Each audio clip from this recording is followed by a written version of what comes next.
Assalamu alaikum everyone. In this video we will demonstrate how to do knot tying. So there will be a station about knot tying where you will be asked to perform 3 types of knots, and then afterwards the examiner will ask you some questions. So outside the station you will find the instructions for you. Exactly what are the instructions? First instruction: perform hand-tied knot, hand-tied with your hand, knot, using what? Braided non-absorbable ligature. Braided means multi-filament, non-absorbable. So you have to pick the suture material or the ligature material that you will be dealing with. So when you come inside of the station, you will find examiners present and also assistant, and this assistant is putting all types of suture materials in front of you. So you're gonna have to pick one of them, right? They will ask you to pick. So usually, even when you tell them the name, they tell you no, look and pick out of the list that is available to you. You look, examine the suture material that you want, and you pick. You will don gloves. You don't have to wash your hands. You will just don gloves. And then you pick the suture material. So for this particular purpose, the first task, which is tying a hand-tied knot, you will use either silk or ethibond, which are both non-absorbable and multi-filament. And the size is either 2-0 or 3-0, which is usually the correct size for tying most knots, 2-0 or 3-0. Then they tell you the other task is a hand-tied knot around the hook at the base of the cylinder on the knotting ridge with a braided absorbable ligature without dislodging the hook. So usually you will have a device which is similar to this one, right? So it is just a cylinder, glass cylinder, and in the bottom there's a hook. What you have to do is to tie at depth without dislodging the hook. So we will see it later, this one, okay? Then finally, they tell you perform underrunning a bleeding point on the skin pad within an instrument-tied monofilament non-absorbable Z suture. So what you have to do, they will give you a device which is similar to this one with a color in the middle to resemble the bleeding point. So you have to stop the bleeding point by performing underrunning Z suture using non-absorbable monofilament. So let's talk one by one. So there are 3 tasks that we do. The first task, which is hand tied knot. As I told you, you will come in the station with a device which is similar to this, just 2 tubes or lines. You have to create a ligature to approximate these 2 tubes or lines. So as I told you, you will pick silk or pick ethibond, 2-0 or 3-0. These are the braided non-absorbable. For the purposes of teaching, I'll be using a thick ligature first to show you how to create the knot. So what type of knot that you should create? You should create reef knots. So bring your ligature underneath the 2 tubes in the station, and then what you do? You simply have distal end, which is this end, distal, and there's a proximal end, which is toward you. So first step is the distal end, bring it towards you like this and place it flat on your hand. Hold it with your little and ring fingers. And then with your thumb and index fingers, create this shape, right? Create this shape. And then what you do, the proximal end, bring it over your index. Okay? Bring it over the index. Third step, with your index finger, bring the proximal thread underneath the distal and create a loop. Create a loop. And then bring the loop underneath. And then, importantly, you cross. This one used to be distal, but now I brought it proximal. So let's redo the first step again. I want you to do it with me. As I am doing the video, I want you to do it with me simultaneously. So first step, distal thread, bring it toward you, rest it, and hold it tightly between your palm and then your medial two fingers. Bring it like this, and then create this shape with your thumb and index. Bring the other thread over, and then create a loop. By this time, usually your middle finger is present, so you can use it to help hold. And then create the loop. An important thing is to cross. So now you've crossed. Snug that first throw down. Snug it tightly. Now you have the two lines approximated together. The next step is this thread, which used to be distal, now it's proximal. You bring it over in this fashion. You rest it over your fingers in this fashion. And then bring your other thread over. Bring the other thread over, and then with your middle finger, create the second throw. Usually you'll be able to hold the thread now with your middle, between your middle and ring fingers. And then create the loop, and then cross. In the end, you should have this shape. This is the correct shape of a reef knot. This is the correct shape. So that's how to perform a reef knot. Let's do it again, but quickly. Let's perform again, but quickly, okay? So let's take this apart and do it again quickly. So first throw, cross, second throw, and cross. And then you have the shape of reef knots. Reef knot does not, it's a very secure knot. It does not,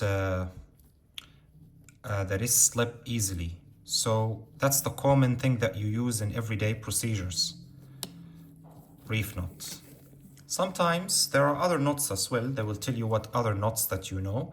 There's a knot which is called granny knot, but this knot is not secure, so it is not usually performed. Called granny's knots. So what is granny's knot? Bring the thread underneath, and it is just two throws in the same direction, right? It's just two throws in the same direction, which is not like reef, right? It's not secure. So two throws in the same direction without crossing, that is granny. So it is loose knot, grannies. Then the other knot, which is surgeon's knot, that's more important.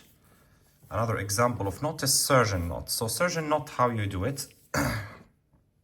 First part of the knot is similar to reef knot, that you bring the thread over and create a loop. After you create your first loop, you'll create another loop. And then cross. That's the first part. You snug that down and snug it. Good. So that's the first part. Then the second part,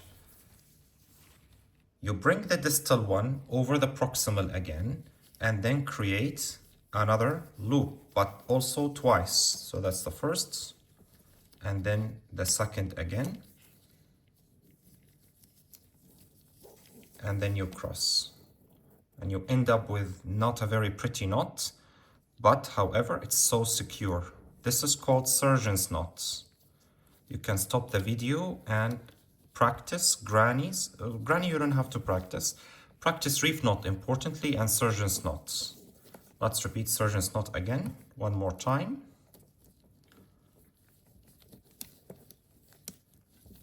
As you can see, it's very difficult even to untie. It's a very, very secure knot.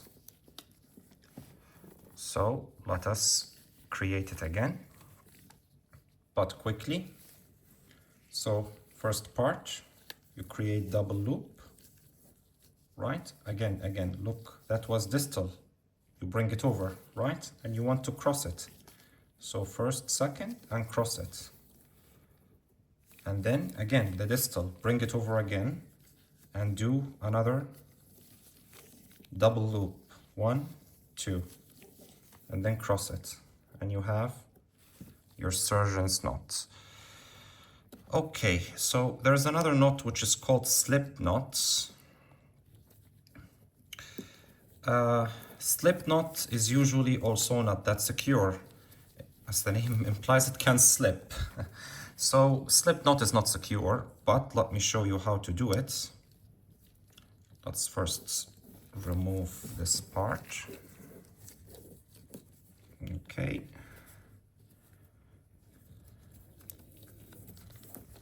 So slip knot is simply what? You create this upper loop. This loop, you will slide knots on top of it. So you slide the first one and slide it over. And then another one and slide it over. So you're sliding knots on top of one line. Usually in the end, you're gonna have to create a reef knot on top of them to prevent them from slipping. So create a reef knot on top of that, on top of the slip, in order to prevent it from slipping. So this is the first part of the station. Of course, you're gonna have to do this exercise using a real ligature, right? Which is thin like this. You have to practice on a thick one first, then practice on the thin. Again, you bring it underneath to create a reef knot. We'll just demonstrate reef knot on the thin. Simply same steps, cross, bring it over the loop and cross again. And then you cross over like this and do another line. So very simple, right? Let's do it one more time. Slowly, like this. And then you cross. And then you cross. When you try to snug anything down, it's better to do traction and counter-traction, but without putting any strain. Like if I push like this, as you can see, there is strain on the thread.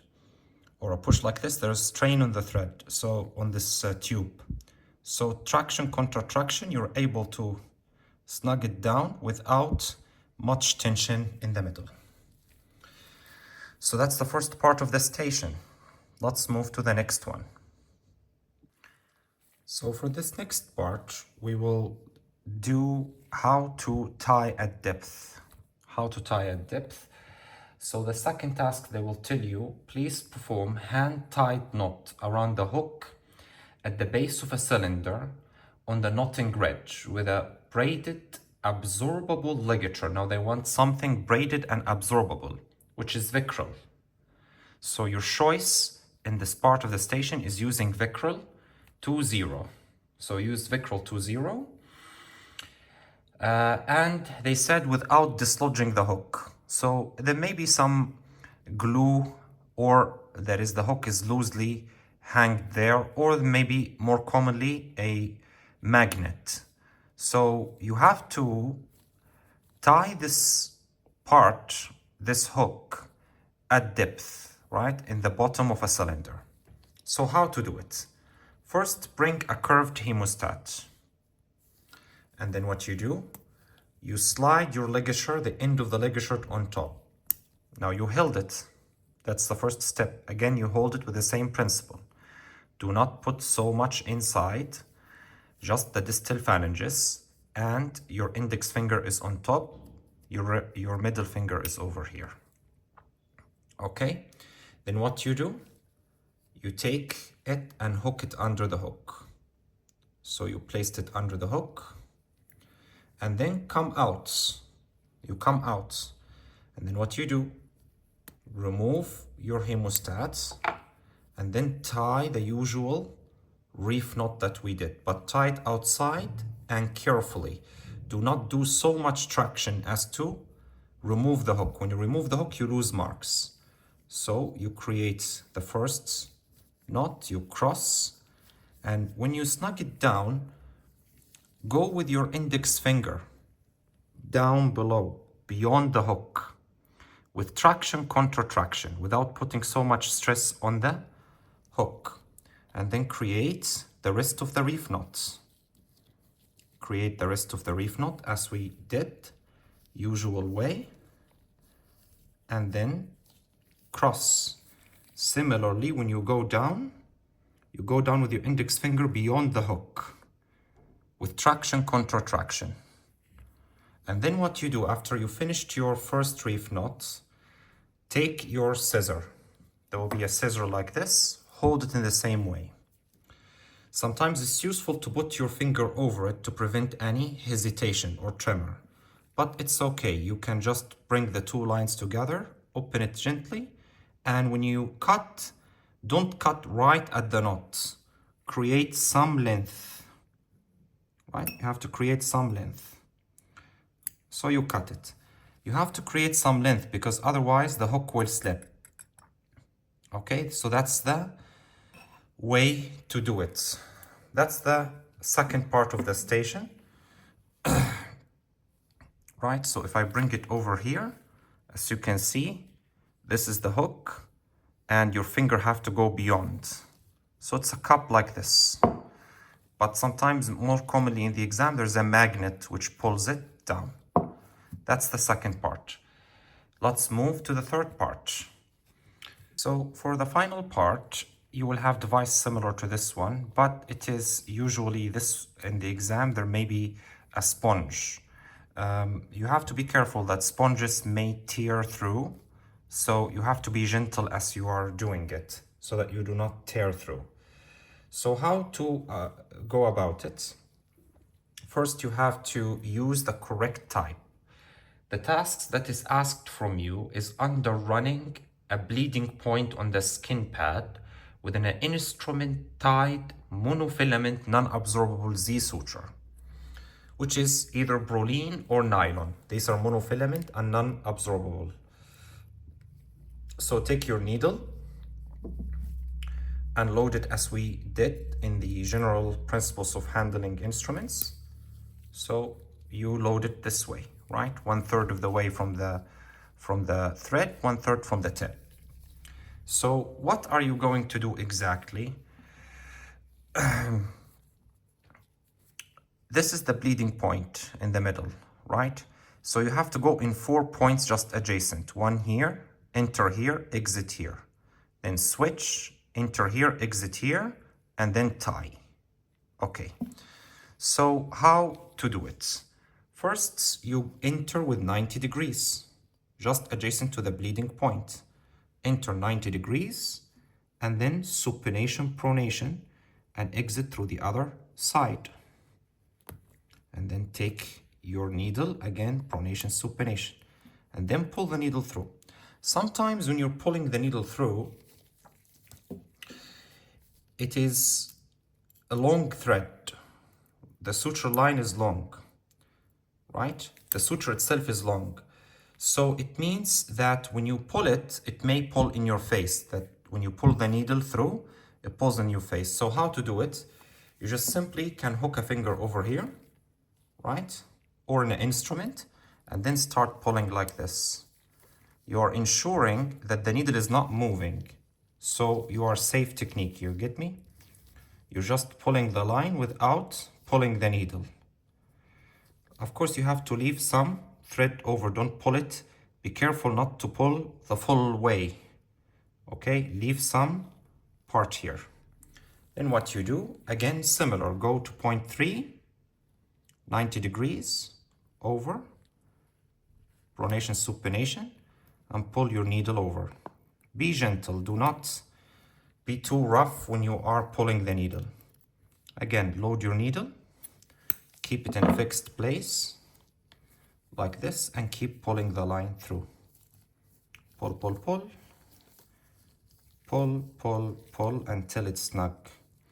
Be sure not that sometimes the line goes, the thread itself goes over your initial one. Avoid that, because that can create a knot that you don't want. So snug it over, snug it down. Now what you do, you simply tie your knot now. You can tie your knot. How to tie an instrument knot? Usually, if you have another instrument, you can first, the needle holder is in place.